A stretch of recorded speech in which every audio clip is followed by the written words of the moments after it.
Гадны хөрөнгө оруулалт татаахан инновац олон улсын түншлийг хөгжүүлэх зэрэг томоохон ач холбогдолтой цөлжилтөд тэмцэх тухай нэгдсэн үндэсний байгууллагын конвенцийн талуудын 17 дугаар баг хурлыг манай улс эх орондоо зохион байгуулахаар болсон.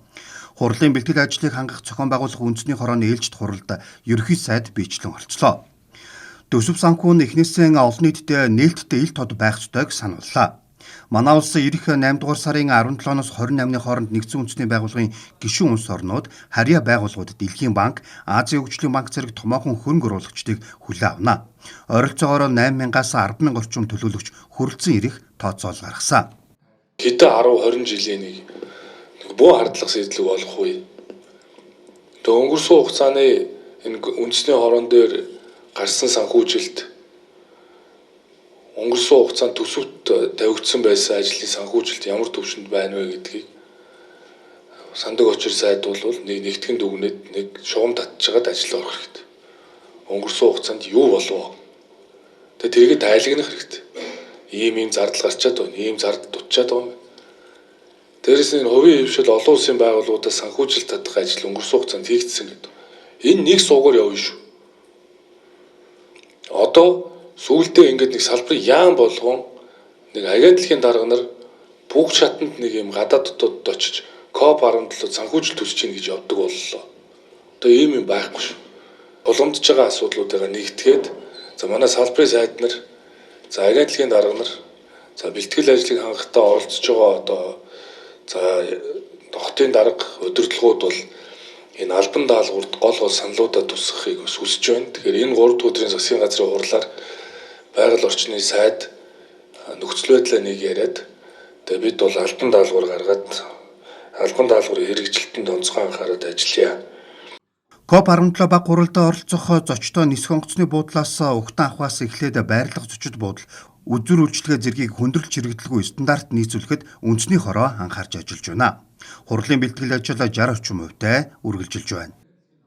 Монгол улсын үндэсний аудитын газраар дамжуулан цаашид энэ хурлыг зохион байгуулж байгаа гүйцэтгэлийн талаарх ажлуудыг цааш нь нэмж оруулъя гэж байгаа. Өндөр гүйцэтгэл дээр бол үндэсний аудитыг оруулж өнөөдөр яг энэ ажил зохион байгуулж явах хугацаанд бид нар хаана юу алдж байна, хэрэгжилт хийрэдэ өвтэй байна. Мөн цаашлаад зохион байгуулалт дуусны дараа санхүүгийн зарцуулалт нь хэрэг байсан бэ гэдэг ил тод нээлттэй хийх нь өөрөө чухал байгаа. Одоо бол яг COP17-гийн бэлтгэл ажилтай холбоотой хоёр хоцрогдолтой ажил явж байгаа. Нэг нь ивент менежментийн ажил нэлээд хоцрогдолтой явж байгаа. Хоёр дахь нь болохоор ногоон бүсийн бүтээн байгуулалтын ажил хоцрогдолтой явж байгаа. Ер нь шийдэл нь бол хотыг нэг мөссөн цэнхэр ногоон бүс аль алийг хариуцжуул яасан бэ? Хот илүү одоо бас нөгөө олон үйл ажиллагаа наадам энэ төр зохион байгуулдаг ийм одоо бүтцтэй учраас энийг шийдчихэж л гэдэг зүйл яригдж байна. Одоогоор хот дээр тавигдсан төсөв байхгүй. Бид яг нарийнда цэнхэр бүсийн зардлыг хүртэл хот өөрийнхөө урсгал зардлаа санхүүжүүлээд ингээд байгуулаа явж байгаа. 3 төрлийн тээврийн хэрэгсэл гарч байгаа. За нэгдүгürt нь болохоор хуваарь тавтус, хоёрдугаарт нь зочин төлөөлөгч буюу өндөр дээдээс бусад бусад улс орнуудын ерөнхийлөгчдөөс бусад байгаль орчны сайд болон бусад сайд нарыг хүлээж авах нь манай улсын зочин төлөөлөгч. За энэ дээр гарах ийм албан машинуудын бензиний зардал болон тухайн ажилчдын зардал болон тухайн машины зардлыг болохоор тухайн хувийн хвшлээс биш зөвхөн төрийн үйлчилгээнд хамаарагддаг машинуудыг ингээд дайрчлан ажиллахаар бэлтгэж байна. Өндөр дээд албан тушаалтнууд ирдэггүй. За сайд дээрээ дагаад 2-3 хүн тэгэл төрийн бус байгууллагууд хандивлагчид бүгж ирнэ. Давхар энэ бол аялал жуулчлалын ач холбогдолтой байдаг. Өмнөх 9 хурал дээр энд бол цөөхөн сайд оролцож байсан. Тэгэхээр энд бол өнөөдөр ерөнхий сайд шинэ засгийн бүрэлдэхүүнтэйгээ оролцоод өндөр ач холбогдолтой хурал болж байна гэж бодож байна. Энэ бол угаасаа Монгол улсын газрын нутгийн даалгавраар зөвлөжсөн байгаа учраас Монгол улс дэлхийн анхаарлын төвд орж байгаа юм. Тэгэхээр зөвлөлттэй холбоотой зөвлөлтийг зогсоох хөрөнгө оруулалтыг татах зорилттой. За нийтдээ ер нь нэгдсэн үндэсний байгууллагын конвенцийн талууд бол 197 орн байдаг. Эндээс одоогийн байдлаар 70 орн ирнэ гэсэн саналаа өгöd байгаа.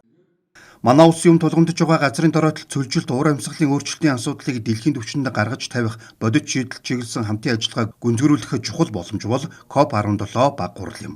Тиймээс төрийн бүх институц анхаарлаа хандуулах шаардлагатай гэдгийг ерөнхий сайд илэрхийлжээ.